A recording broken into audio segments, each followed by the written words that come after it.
Good morning. My name is Captain Miola. I'm with the Montclair Police Department, and I just left a meeting with my entire command staff and was notified that we just had a couple incidents that occurred in town that seemed to be biased related. It appears as though some swastikas were written in red marker on two residents' homes, and there was also a cross burned in one of the lawns. That happened about 5 minutes ago, and the suspects there's a very sketchy description of them. So we're going to make sure that we get that information out to all units in the field immediately. But I'm going to respond there, and I'm going to assume command of the situation. Now, let me just say, I'm going to use an authoritative style of leadership with this incident because time is of the essence, and we want to make sure that it happens quickly. Secondly, I'm going to assign the most competent employee to handle the most critical jobs, regardless of their rank. I'm also going to make sure that I order a supervisor to respond to that scene as well to make sure that all the units that are responding are doing the proper work. Make sure that they head over to both of those residences and secure the evidence that's there. I'm going to also make sure that I make notifications to our chief through the chain of command and also to the county prosecutor's office so that they can notify their bias crime assistant prosecutor and investigators, and we're going to request that they respond as well.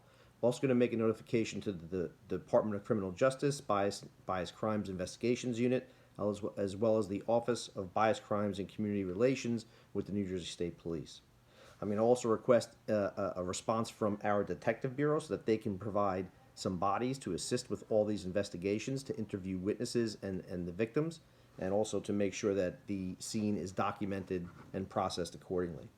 I'm going to contact the communications supervisor and make sure that that description is broadcast not only to the units from our jurisdiction, but also to all the surrounding jurisdictions on SPEN, as well as notifying the ROC, the Regional Operations Intelligence Center, so that they can begin doing some intel work for us and also disseminate that information appropriately. I'm going to contact all the other departments and make sure that we preserve all of the 911 calls or all of the calls that came into headquarters regarding this incident. I'm going to attempt to capture these suspects on any available surveillance recordings, whether that's the city cameras or whether we can obtain that from local businesses or even Ring doorbell videos that are sometimes available. I'm going to order our intel units to do a crime scene query on the ALPR data and make sure that all the mobile units that are equipped with ALPRs are brought into headquarters and download that information quickly so that we can try and develop any information that way to try and apprehend the suspects. I'm going to also contact our public information officer and assign him to this investigation to conduct a brief press conference with the media so that we can gain their cooperation, also get ahead of the community response and the reaction that's going to be inevitably coming. I'm going to make sure that when I arrive at the scene, I'm going to set up a command post. I'll assign an officer to serve as a scribe so he can document all the actions that we're taking, which will help us for later on when we do a critical critique. I'll assign two officers to handle communications. One will handle radio communications, the other will handle telephone communications, which will allow me to focus at on a task at hand. I'll also make sure that any responding resources that come our way, that the commander of those resources are assigned to the command post so that they can help me make my command decisions and also to disseminate that information quickly back to their respective commands. I'm going to activate the ICS protocol. And what the ICS protocol will do is it will allow me access to many more resources than I would normally have. It also provides for a unity of command for those resources, as well as allow for improved communications through the use of common terminology. That's very important. It's all about interoperability, and that's going to be very helpful with this situation. I'm going to also make sure that I set up a staging area so that any of the resources that are coming our way have a place to stage and respond. I'm going to make sure it's large enough for that. I'm going to provide a safety lane from that staging area to the scene of where we're trying to investigate. And I'm going to assign a lieutenant there to handle logistics. I'm also going to provide a separate area for the media in the staging area, and I'm going to assign the public information officer to that location so that he can interact with them. But I'm going to give him orders to only release information in strict compliance with Executive Order 69. I'm going to also establish both an inner and an outer perimeter. Now, what the inner perimeter does is it allows the officers who are working the scene the proper space to do their job, and the outer perimeter provides a buffer zone between the public and that inner perimeter. It's very important so that they can concentrate on what they have to do and make sure that nothing is disturbed or tampered with. I'm going to personally meet with the victims and attempt to reduce their fear through my ongoing official communications. We want to make sure that these people understand that we're here and we're going to, protect them and provide a level of safety to make sure that they're not, targeted further. I'm going to also assign officers in a fixed post capacity if I believe that it's necessary, and I'm going to make sure that investigators are interviewing both the victims and the witnesses and trying to be as delicate as possible, especially with the victims, and develop any leads and communicate that to the field and to outside jurisdictions so that we can make sure that these guys are apprehended quickly. Once the markings are photographed and documented, the markings that were placed on the buildings, I'm going to help to get the graffiti removed as quickly as possible. I'm also going to request arson investigators to respond so that we can begin the investigation on the burning cross aspect of this. That's, in my opinion, an arson investigator can best handle that with the use of accelerants and whatnot. I'm going to make sure that I keep my chief and the county prosecutor updated on the status of this investigation frequently, and I'm going to request that Internal Affairs respond to begin an investigation of Officer Malloy's initial response to Mrs. Stein. It's been reported that he may have been somewhat insensitive and didn't make any proper notifications, so we're going to make sure that Internal Affairs finds out about that and comes down and starts their investigation. I'm also going to make sure that I obtain access and save Officer Malloy's body-worn camera recordings so that I can see firsthand exactly what he did or did not say. Now, the question's been asked, what guidelines govern this type of incident? Well, clearly, first of all, let me just say, this definitely should have been identified and treated as a bias incident.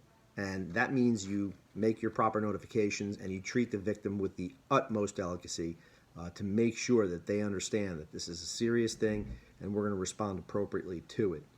Malloy, at a bare minimum, should have notified his supervisor, who also should have responded. First of all, the supervisor should not have to be told to respond.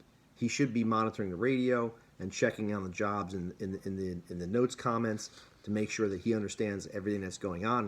He's aware of it. But at a bare minimum, Malloy should have requested and he should have responded.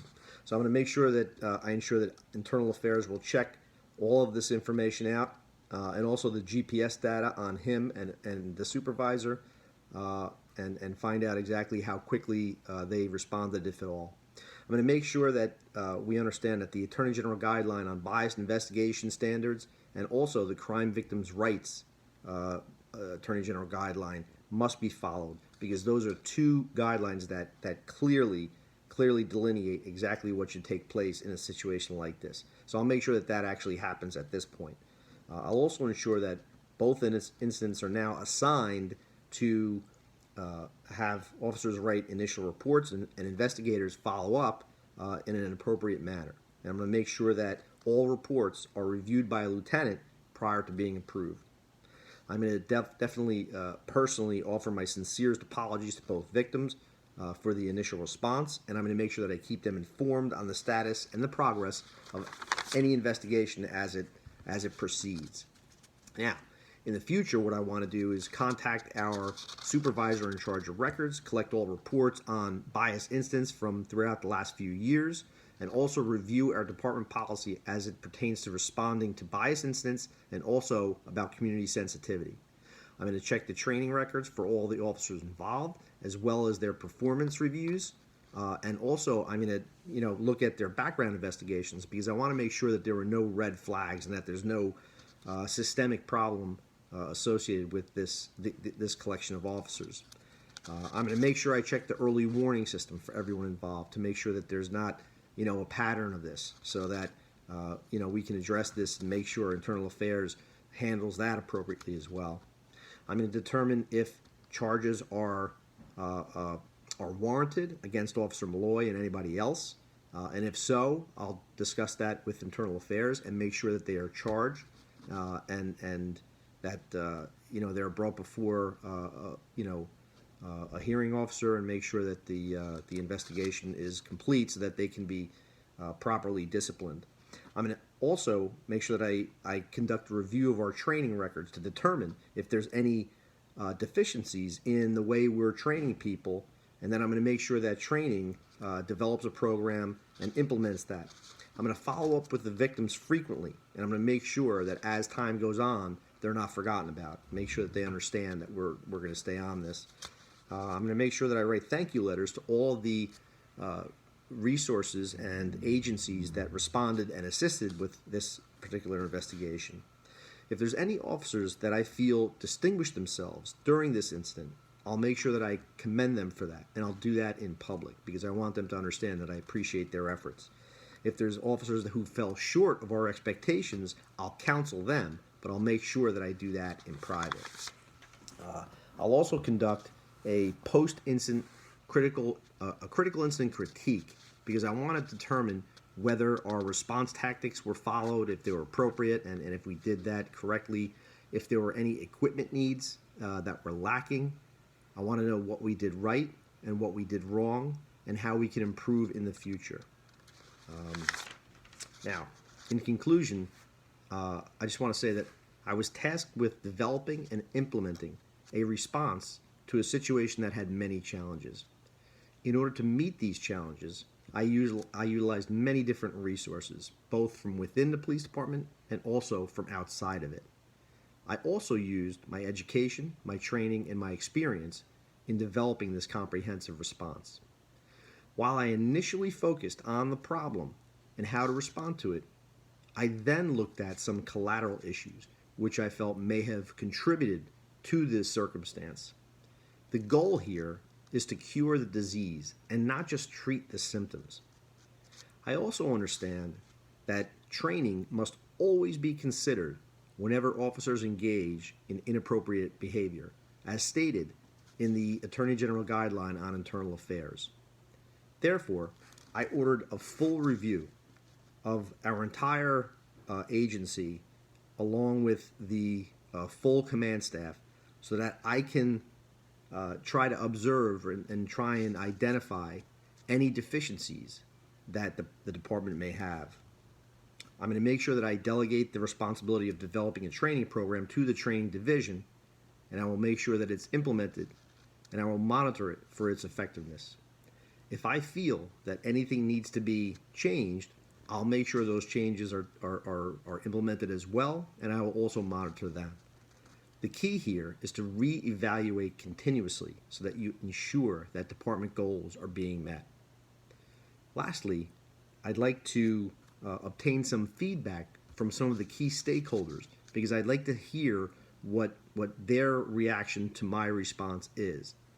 I think that my plan was comprehensive and addressed all of the needs that were presented to me, and I'm very proud of the job that my team did.